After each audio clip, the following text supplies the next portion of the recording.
Welcome to Straight Outta Health IT. Getting into health tech is rough, but here's an unfiltered dialogue of healthcare leaders and influencers covering a wide variety of issues affecting healthcare and the health tech industry. And now your host, Christopher Cunny. Welcome back to another episode of Straight Outta Health IT, where we dive into the bold, the brilliant, and sometimes broken intersection of healthcare and technology.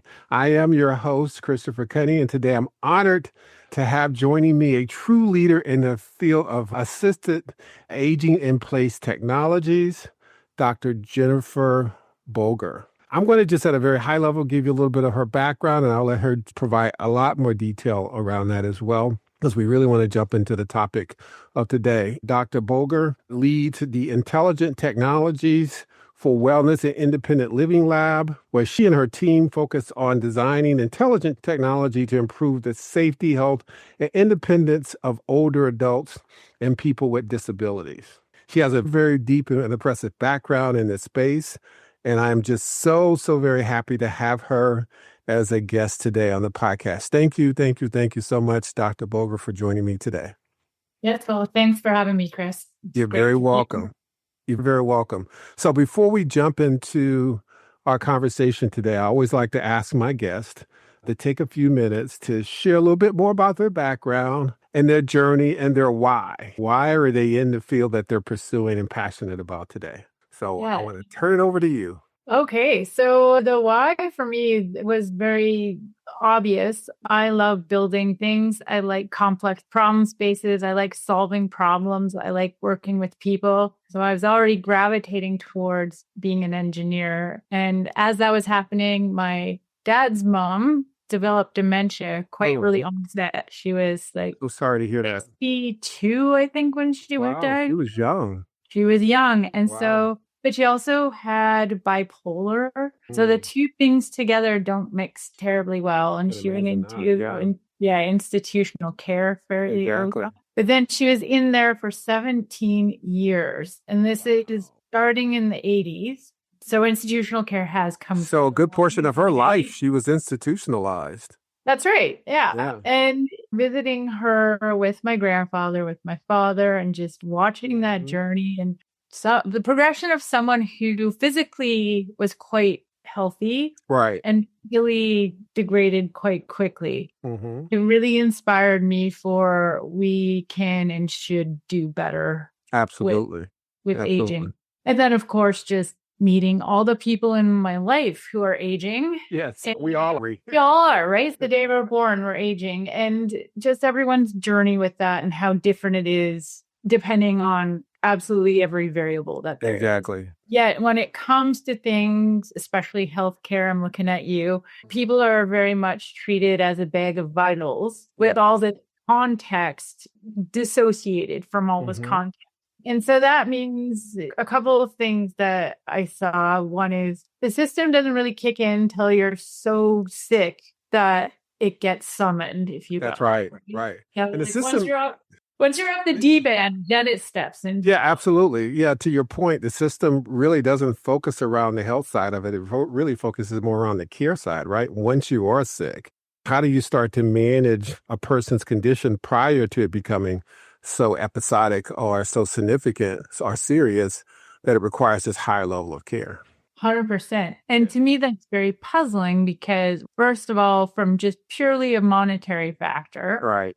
And to be fair, I'm in a Canadian system, so taxpayers pay for the system. Yeah. But that provides a different lens of care where care is not a business. Rather, it's your right to access care. But because we funded, it means that the system is trying to save money rather than, because some people point to institutionalized care when it's a business. They want you to be accessing it as much as possible because money off you, right? Right. Like the U.S. healthcare system, quite honestly, unfortunately, most health systems don't make money unless they see patients. And so, not that I'm suggesting that they want you to be sick, but they don't make money unless you are, right? And so how do we change that narrative? Yes. And so then the problem with the public system is that is often overwhelmed. So here in Canada, looking at publicly funded systems, they're always trying to optimize how much money do you kick at the system so Sure.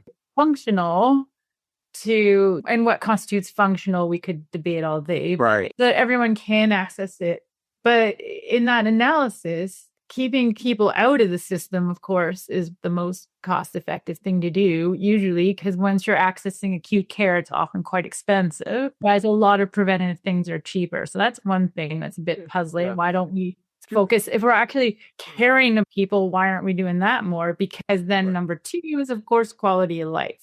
And that, I think that often gets very ignored is there's no way we can dollar value quality of life. It's not part of the equation because it's difficult to put a number on it. So sort of Sure. down to it, ought that not be our primary goal, is to have everyone maximize quality of life. Absolutely. Whatever that means for them for as much as possible. If it's assisting care, like that to me, part of healthcare. Absolutely. And conversely, as you talked about the Canadian healthcare system and the fact that it's overwhelmed with patients, I think the same is true in terms of being overwhelmed with patients, but the challenge is the quality of care in the U.S. healthcare system because it's based on access and resources as well, too, and the quality of insurance that you have, whether it's government funded or privately purchased insurance.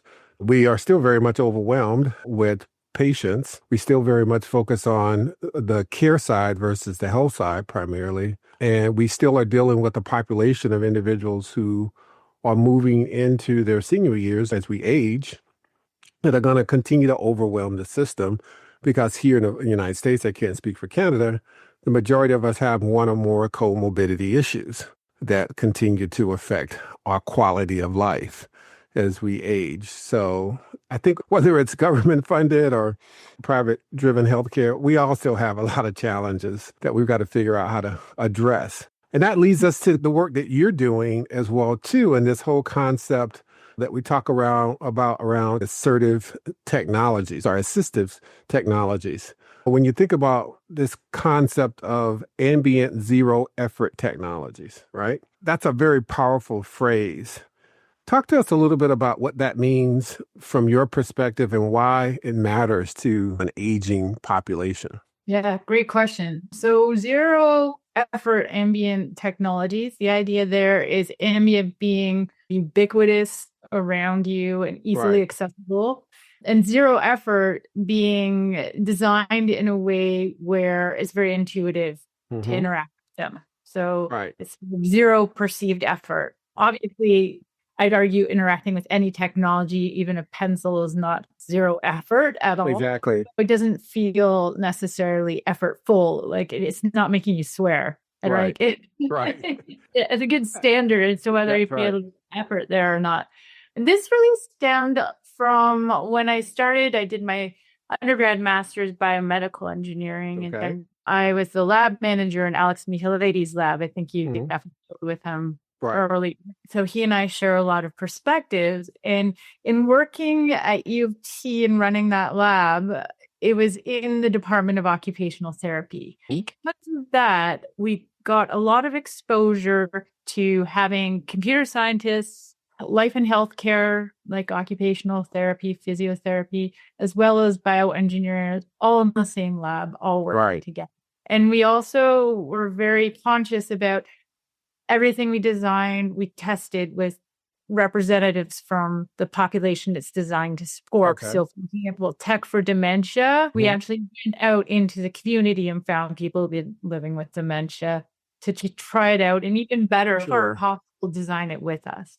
And that experience, I moved a lot from how cool or how avant-garde, cutting edge can we make this technology to what fits best with the people using it. How practical is it for their application, for their use, for their adoption of it? And I applaud you and your team for reaching out into that community and getting them to be a part of the development cycle. Because unfortunately, so many tech companies here in the U.S., I can again speak for, don't do that. They build the technology in many cases in silo, and they haven't really asked the end user, whether it's the patient or the doctor or the care provider, what do you need and how do you want it to, from a UI UX perspective, to work for you? 100%. And even less so the patient or the older adult living in the community. Back to the idea of preventative, you have to get people on board before they are even accessing the system as they are to make that sort of an impact. And so through that, I also became convinced, it's again, like I said, about what is it people are trying to do and what's appropriate for their lived experience. Sure. Great example of that is I did my master's on this computer vision hand washing system, used AI to see where you were in the task and then provide prompts if you get stuck, intended for people moderate, severe level dementia. And this is back in like a long time ago now, 2002, 2004. So this was very cutting edge for AI at the time. Oh, absolutely. Yeah, especially back then. Yes. And then, so I tested that with people living with dementia. And as I watched them hand wash, which was mostly in an institutional setting. Sure. You saw the single lever tap over top of the faucet, reach up or swing side to side. What I'm noticing is a lot of people are grabbing the spigot, like where the water comes out, rather really? the lever, right? Because vision problems, confusion, what have you. Then we ran another study looking at different faucet designs, and lo and behold, the one that works the best is where you have two little paddles on either side, and it works for everyone because that one is recognizable. Everyone's growing up with that in their home, and you can see it gives you implicit feedback about which one's on and by how much. You know, if you have arthritis, you can still use it. All the things. Sure. And so that is a great example of if someone can't get through the task because they're not recognizing the tool or it's hard for them to use. Right. What would you prefer to do? Buy a $3,000 computer vision system that has to be updated and maintained and all the things, or go to Home Depot and get a $30 faucet and use that most people with basic DIY experience can spot down there, know how to operate. And now maybe and it doesn't just like any other tech. That's not going to be the solution for everyone. That's right. For some people, that'll do it. And that'll gain more independence for at least a time in hand washing and whatever else. So that's really interesting. To your point, you got to meet people where they're at, right? I was just right before I came in to do this recording with you. I mentioned to you I was at a testing facility having some tests done for myself as well. And there was a couple next to me and they were easily in their 80s and both had smartphones. One had an Android, one had a Apple device. And they saw me with my device. I have an Android and I have one of the flip phones. And the lady was very fascinated with it. What kind of device was that? She was asking me. So obviously I was excited to share it with her. And the guy was an Android guy. And so it was really interesting that he was very versed and very comfortable with an Android device. She was very comfortable with an Apple device. And yet they both are in their senior years and probably are using these technologies in a multitude of ways, including in some way to help manage their health. And so to your point, we've got to make sure we understand what the different nuances is for people. Some people are Apple people, some people are Android, but maybe some people are other versions of technologies. And we were talking about the reason why I have the device I have because of the wide screen. It helps with my vision. I have big hands. It helps with my typing. And she was also saying, I don't like those small keyboards because it's hard for me to see and things of that nature. So it's just basic UI, UX functionality. I think sometimes we do over-architect technology at times because we do want it to be cool and sexy and all. And when people who are aging, they just want something simple and easy and intuitive and doesn't require a lot of effort to figure out how to leverage. Otherwise, they won't use it. 100%. And, that's the key too, is allowing people, whoever they are, to be able to customize their device to suit them and having the more basic as the default and then into more complicated seems to me the way to go because you're looking for advanced features, you're more motivated and you're trying how to get to those, and that way you can level up. Exactly. As well. And being a technologist myself, and I enjoy cool and slick new technologies, but I even find myself at times like, I just need this thing to be very simple. Just give me 3 buttons, no more than that, or 3 things I need to wait in that to get to what I need. Otherwise, I'm not going to use it. It's just too complicated for me, and I don't have the time or effort to try to figure out how to navigate the complexities of it. So That's right. yeah. So it's a great example of how being inclusive in design can actually often make the design better for many people. And older adults complain about that a lot too. And I hear them is simple does not mean childish. Right, So right. they're Yeah. saying like simplify this design. It Right. doesn't mean they're idiots. It means that they don't, Yeah. I mean, all of it or ease them into it. Like you Sure. said, they're not incapable.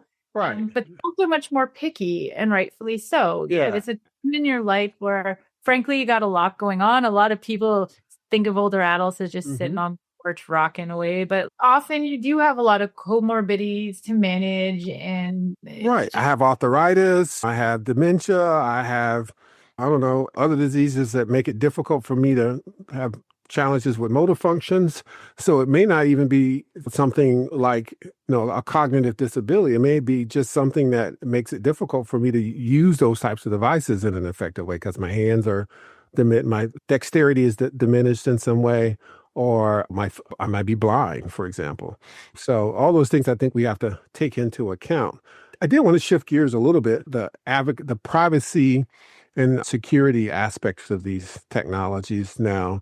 I think especially we as older adults too are very concerned about who has access to my information, who can get access to my information. Is it protected? Is it secured? Who's it being shared with? How do we, give me your thoughts on how we're approaching that today, what you're doing as in your design of technologies, and what do you think we need to do a better job at in some cases when it comes to respecting people's privacy and anonymity around these technologies? that's a wonderful question, which I think applies to the entire human population. And it's one of those, what will benefit this one, I think will benefit everyone, starting with transparency and the ability to make choices that are presented to users in a way that they can understand and action on. So that's something I think it's difficult with any tech. It's understanding what data is being collected and what's being used. And usually that will be stated, but often it's in that big legal document, as we know that everyone through and clicks accept because who's got the time or ability to read it? I do know some people. I guess too, I would ask, just to interrupt you just a second, is that almost purposely done, that they create this kind of legal jargon that's so long and convoluted that they know you're not going to read it in detail? So you're just going to skim down to the bottom where the signature is and hope that what they're asking me for is not going to sign my life away. But in some cases, you just sign it. Yeah, exactly. And I think there's some opportunity there as well. Why does it have to be as complicated or convoluted, such that it couldn't be a couple sentences that help me understand what are you asking me to do here, and what rights am I maintaining, and what rights am I giving away? Right. And there's been a lot of talk about this as to, is it appropriate to have a sort of summary at the top, a big on a food label where it's giving you the key considerations about where you lie in terms of those. And then they have all that legal bit, because that is important for companies to protect themselves against lawsuits and the other thing. So lawyers would certainly argue that's necessary. Some people feel it's done on purpose to be opaque. I know some people who use AI to actually, they'll copy paste all that text and use AI to summarize it and ask, like, what are some key things that pop or maybe of concern, right? But to the point, because people are doing that, it would behoove companies to do that themselves so that they can get represented correctly to users. That's right. And then put me as an end user, quite honestly, a little bit more at ease that you're not trying to take advantage of me if I use this technology, and I'm liable to be more receptive in adopting it than more apprehensive because I'm concerned, where is my information going? 100%. 100%. Though that said, basically, if you're interacting with the internet, your data is being recorded in some way, right? Like so it's also just becoming the new way of the world. I think what's problematic is increasingly you're either in it or you're not. Whether you accept the whole shebang with all the risks that go with it, or you basically go off the grid and increasingly not interacting with this technology puts you at a disadvantage. So that's another area I think we need to do a lot better at and be very careful about is people who are digitally marginalized population or people that either can't or choose not to interact with digital technology are increasingly at risk of being systematically not included or ignored by the system. One is in terms of their own access to the system. But when you put AI into the mix, that also means you're increasingly at risk of not being even represented by the system. Well, that's just it too. Am I almost to by default being forced to give away some rights in order for my information to be included in the data mix of all the information that's being collected as well too? Because if I say, no, I don't want to share that information with someone, then AI won't potentially have access to it, or individuals won't potentially have access to it that can help make decisions about my treatment. And I think it's a double-edged sword, quite honestly. It is. And increasingly too, thinking about training data, for example. A system that runs AI right at the moment can only make decisions about data it's seen before, basically, right? And the more data it sees about something, the more it triages that in importance. So if you have a specific population using or accessing a system, the system's going to often, usually bias towards those users because it's seeing the most of them. So it's saying, okay, well, obviously because there's more of them, that means it's more important. So I will then support that better. And so now you see that spiral of marginalized or poorly represented or not often using, That's right, being excluded from the... That's right. And so anthropomorphism here, right? Like ageism, racism, sexism, all the things start then getting amplified if those groups are not choosing to engage in a piece of some where they can't because they already have more limited access either as it is. Did we discuss, for example, or for the internet, say that's a absolutely thing. The whole digital divide. Yeah, the whole it's a big thing. And I think again, we downplay things like that because those stakeholders are not at the table, because they're not native users of the tech, right? So again, we're excluding the people who are already excluded still further. So I know there's a lot out there on this topic, but I think it's very, very important one because we have to consciously, as developers, we have to consciously think of ways of being more inclusive. And some people are postulating generating the data sets, which there's some merit if you have already robust data to train from. But as I know you know this, but like every time you imagine what it's like to be another type of person, you can get some of it right, but you never get even. You can't walk completely in someone's life because it is what it is, and which really, quite honestly, means we got to make sure that we have representation across the board in the development of this information, getting their insights, and being a part of that process of creating these technologies that are going to support a broader community as well. I did want to shift a little bit of gears up, but still stay close to this subject and talk about this emergence of what's called considerate AI. As the healthcare landscape is undergoing this profound transformation that's happening, and artificial intelligence is now a mainstay in the use and clinical workflow and decision processes and patient care. One of the more promising aspects of the use of this technology is emerging what experts are calling considerate AI. That's systems that are designed with kind of a deep understanding of healthcare and human decisions with some manner of ethical complexities built into it. And we touched on it a little bit in our previous conversation. Tell me a little bit about that from your perspective, some of the things that your organization might be doing in this space, and for our listeners, what they can potentially expect the benefit of something like that to be. Oh, that's a good one. Yeah. We got a crystal ball, right? Good. Okay, so let me start by saying I love this concept. Right. I think it's one of those ones where in thought, it's amazing. In practice, it's extremely difficult to do. will we never, like, I'm not saying we'll never do it. I think we still have to be patient because I think it's going to take time. So this is one of those ones where I feel like we need a lot more brave spaces to start designing, implementing systems like this. Right. If we can crack this nut, or when, I should probably say, it can be extremely helpful. The potential behind it are things like unbiasing triage, for example. Bias recognition, right. That's right. Where the system is actually triaging based on objective need of access and all the different factors we ought to consider when triaging, that we are human. So often people don't even realize what sort of biases they're operating on. Yeah, they're unconscious.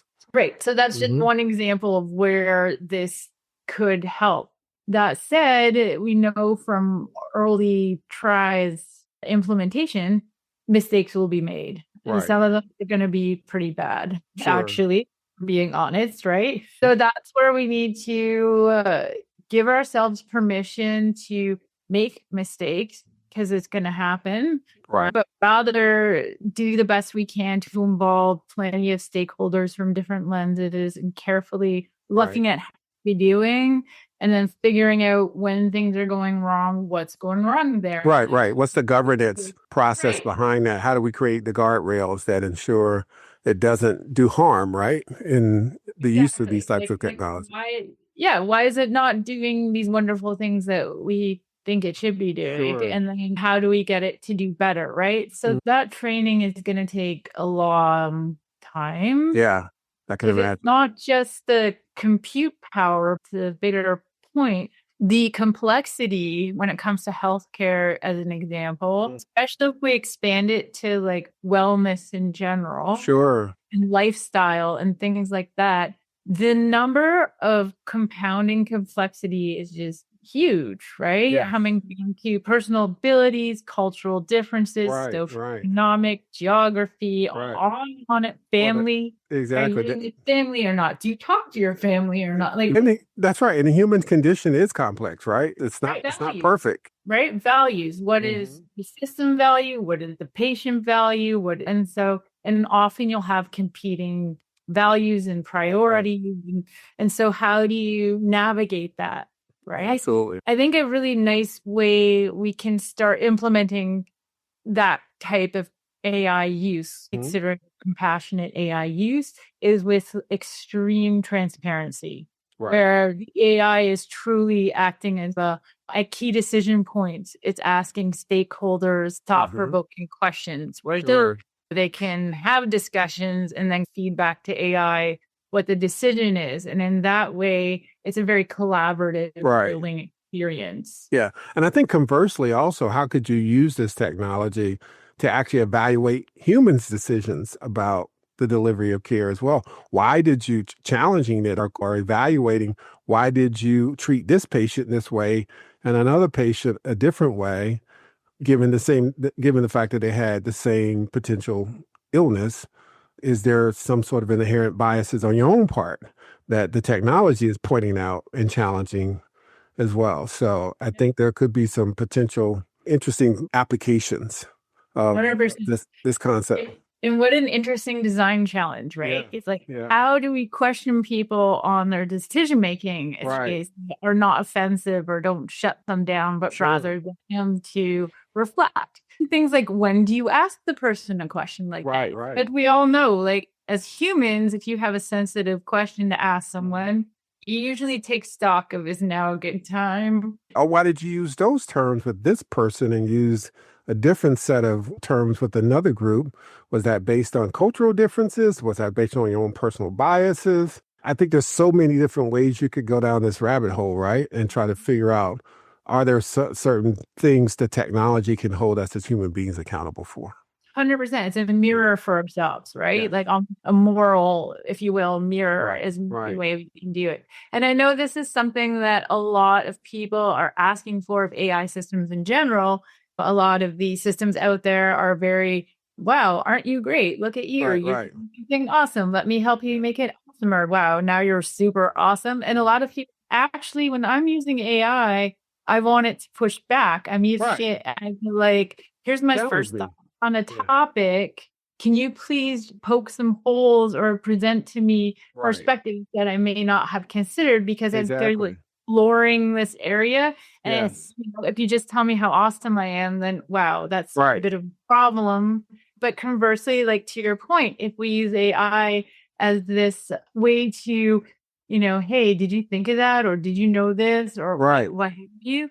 That is very powerful, because a lot of people will say thoughts to AI when they're maybe quite immature or not developed. For going down a path, a lot of people might throw it at AI as a way to explore and develop their understanding of a certain concept, and be more comfortable with back and forth and criticisms and say, oh, no, like most people aren't so afraid to tell a computer, oh, I don't know the answer. With us, where a mentor might not feel comfortable with That's right. idea. Yeah. And vice versa. I think the computer can be much more objective and not get its feelings hurt if it is much more critical about a person's decisions or methodology approach to something, and won't, and I may not, I won't say won't, but may not take into account that I'm going to be hurting this person's feelings if I'm very transparent with them about the way they made a decision. No, that was a very biased approach, because this is how you should do this, given any type of person, based on their background or ethnicity or age or whatever it might be. So, and if we want to extend to a perfect world as well, AI will have more objective knowledge of the whole domain that a human may not, because they themselves may have just either they're very biased in one direction, or they may just be ignorant of other aspects that exist. So in a perfect world, that's right. Well, knows a lot of different lenses, and so that's one definitely interesting application where this could help if we do that. Actually, interesting study that how you treat your AI agent says a lot about how you will treat people. So if you tend to like yell and swear at your AI agent, then you're more likely to do so to humans. But moreover, if you're chronically being rude to your AI agent, you sway your human interaction behavior to being more rude. That's right. That's right. And I know there were some recent studies that were also done that showed that the AI chatbot, in some cases, showed more sympathy to the patient than the human being when it communicated with them as well, too. So it's really interesting to see that dynamic occur. Now, I don't know if that's anecdotal data or there's more studies being done, but there was a recent report, I think it was in the New England Journal of Medicine, that talked about that as well, too. We could talk for the next hour about all sorts of applications associated with this and what's happening in age tech and how the industry is being transformed, potentially being transformed. So I'll ask a final question for you, two questions, actually. One is more of an open-ended question, and that is, looking ahead at all the future advancements in health IT, what do you see making the biggest impact on independent living? Probably it'll be the ability to access a lot of this technology through natural language. That's going to really change a lot, just because of how much more ubiquitous, pervasive, all over the place tech is, right? And also how natural conversation is for people as an interface, being able to speak. Will that be good for everyone? Obviously not. But that's going to be more accessible as a day-to-day support technology can be, as a companion type agent that can also do things for you. Sure, I like that. Again, that's just one piece. Like there's a lot of bits that go along with that. Of course. Equitable access. Another big one is training on older adult voices so that it actually understands. If you have a stroke, for example, You're being able to interpret. It's right. So there's a lot of steps that have to be made there. But the other thing too, of course, is being inclusive in our development of tech, because right now older adults are a relatively untapped market. Yes. In terms of their spending power versus how much they've got. But they're also a lot more picky, right? So you're at a point in life where most people are looking to simplify and downsize a lot of their lives. I don't pick something up unless it has true value. That's right. That's right. Right. And it's not going to create cognitive workload on me at all. Yeah, it's gotta actually, the net has to benefit them. They're way less likely to just like go through the app store, try an app, delete. Right. They have to have friends that are like, this app's awesome. It helps Yes. you by Z. And that's like when, or their son or daughter, like WhatsApp and FaceTime are huge. That's how the grandkids, that's how they can. And they're intuitive. It has some big value, big clear value. That's right. And they're simple to use as well, too. So to your point. Last question, and that is whether you're a student or an engineer or a healthcare professional, what advice would you give someone looking to actually enter into this field of healthcare technology and assisted technology in the marketplace? Get to know the people you're working with. Who's it for? Right. Don't design it for who you imagine these people to be. Go out there and meet some of these people and get them involved at the concept, concept stage. Find yourself a couple of champions or key, and there's more out there than you think, and get them on board with your idea as like a ideation partner. So valuable, because then they know what it is you're trying to do and they're with you every step of the way. So you don't have to explain to them what you're doing or whatnot. They get all that. You build a relationship so that there's candid exchange, no one playing on the best behavior. Oh, they're thinking in their head, this really stinks. But this core student, I'll be like, oh, it's okay. That's a big one. Exactly. But also they encompass a lot of lived experience of others in the population who are their friends or their peers. So they have their own lived experience, but they're also much closer to the realities of other people who are similar to them. Certainly, again, someone in their 20s usually is. Makes sense. Great advice. Well, we're going to leave it there. Thank you so much, Dr. Jennifer Boger, for your commentary and insights on this very important topic. If someone wanted to reach out to you to learn more about the work that you're doing in this space or had follow-up questions, what's the best way for them to connect? LinkedIn. Yeah. Okay. All right. Full name, Jennifer Boger? Yeah, Dr. Jennifer Boger, and I ought to pop up in there. The link, I think, is J. Boger, I believe. Okay. But if you look up my name, I'll come up. It sounds good. Again, thank you so much for sharing your incredible insights and thoughtful approach to this technology, and more important, your heart behind the work and the advocacy that you're doing to make sure that we develop these technologies and implement them the right way as well. So to our listeners, thank you again for tuning in on Straight Outta Health IT. If today's episode sparked something of interest to you, don't forget to follow and share and subscribe to the program to your friends, families, people even you don't like. Share it with them. We can all benefit from Dr. Boger's insights and perspective as well. So until next time, stay curious, stay connected, and stay straight out of health IT. Take care. See you on the other side. Thank you so much for listening to Straight Outta Health IT. We hope you enjoyed today's guest. For more unfiltered dialogue of healthcare leaders and influencers, be sure to tune in next week. For the show notes, transcripts, and resources, please visit Apple Podcasts, Spotify, or your favorite streaming platform. We invite you to give us feedback by reaching out to Christopher Cunny on LinkedIn, just searching for Straight Outta Health IT, and you'll find us. We are constantly having live discussions about diverse topics in the industry.